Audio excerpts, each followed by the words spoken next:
So now we'll do another type of uh, mathematical induction proof. So we're still using mathematical induction, but you'll see it's a new type of problem. So we have the following proposition. It says if n is a non-negative integer, then 5 divides n to the power of 5 minus n.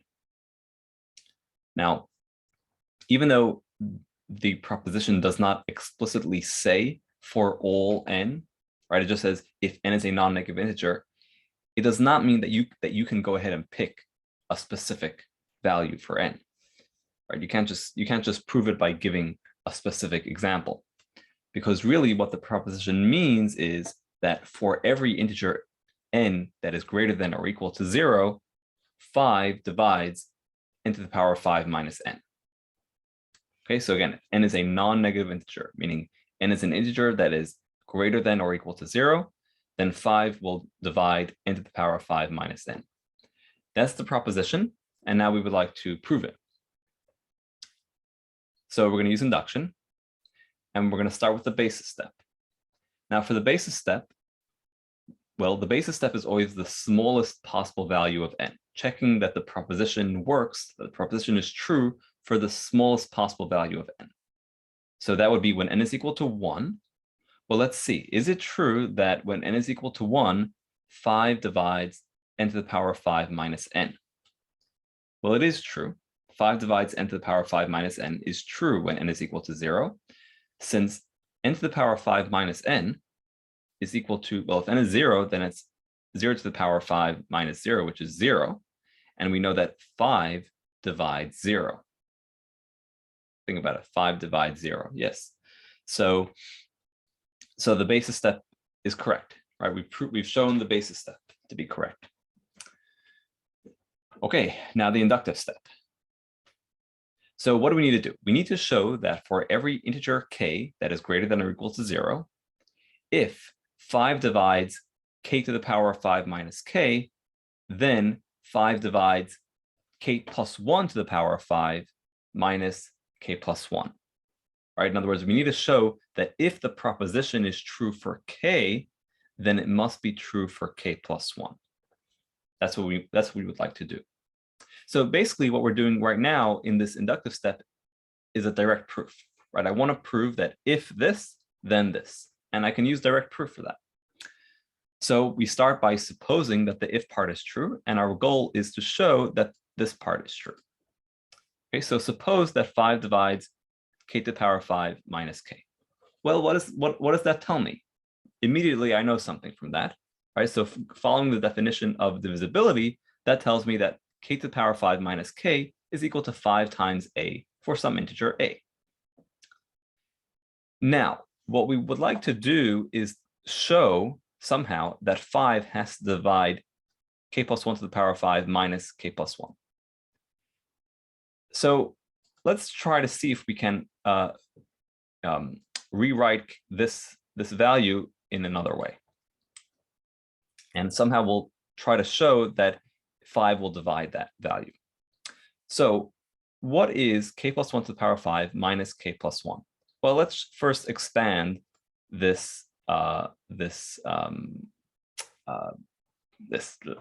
expand it. So, I'm not going to write out all the steps here, but go on, on a piece of paper and go through all the steps. And what you get, and what you end up with is this thing in blue. Okay, so you have k to the power of 5 plus 5k to the power of 4 plus 10k to the power of 3 plus 10k squared plus 5k plus 1. Okay, there's actually a formula for this. It's called the binomial formula. We didn't actually cover it, but it's in the chapter on counting in one of the sections that we didn't do. But you may have learned the binomial formula in an earlier math course. If you don't know the binomial formula, you can just write out all the steps, in the long way. Anyways, that's k plus 1 to the power of 5.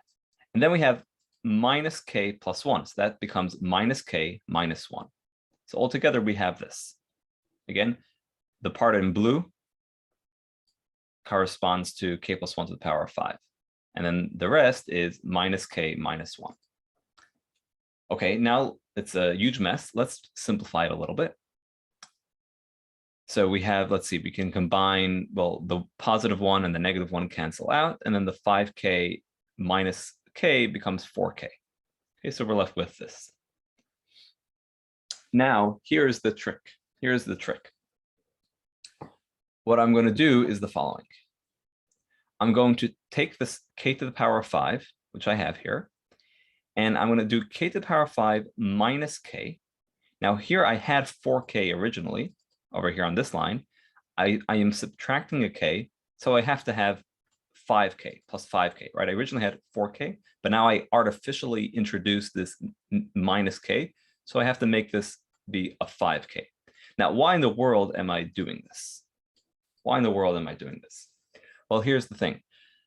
I know something about k to the power of 5 minus k, because we are working under the assumption that 5 divides k to the power of 5 minus k. In other words, that k to the power of 5 minus k is equal to 5a. So this is where my trick comes in. In other words, I'm using this thing that I know as part of, and using it in my work here. So again, we have k to the power of 5. Well, this whole thing becomes this, right? The k to the power of 5 is the same k to the power of 5. We got this minus k by taking away a k from here. Well, if we took away a k, then we have to add it back. So that becomes 5k. All right, now, well, we know that k to the power of 5 minus k is equal to 5a. So that's 5a. And then the rest, 5k to the power of 4 plus 10k to the power of 3 plus 10k squared plus 5k. So that stays the same. But now I can factor out a 5 from all of these terms. So that is equal to this. So what do I see now? Well, I see that k plus 1 to the power of 5 minus k plus 1 is equal to 5 times this thing in parentheses. This thing in parentheses is an integer. Is an integer because a is an integer and k is an integer, and then we're just adding and multiplying integers. So that's all going to result in an integer.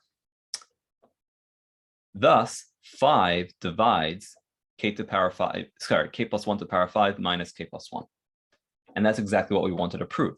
We wanted to prove that if 5 divides k to the power of 5 minus k, then 5 divides k plus 1 to the power of 5 minus k plus 1.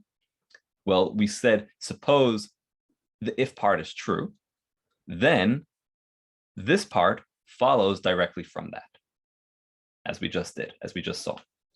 So that's the inductive step, and that ends the proof by induction. So again, this is a proof by induction. We showed that it's true for the first domino, right? For the first possible value of n, and then we showed that if any domino falls, doesn't matter which one. If any domino falls, then the next one will have to fall, right? If domino number k falls, then domino number k plus 1 will have to fall. And that proves that all the dominoes will fall.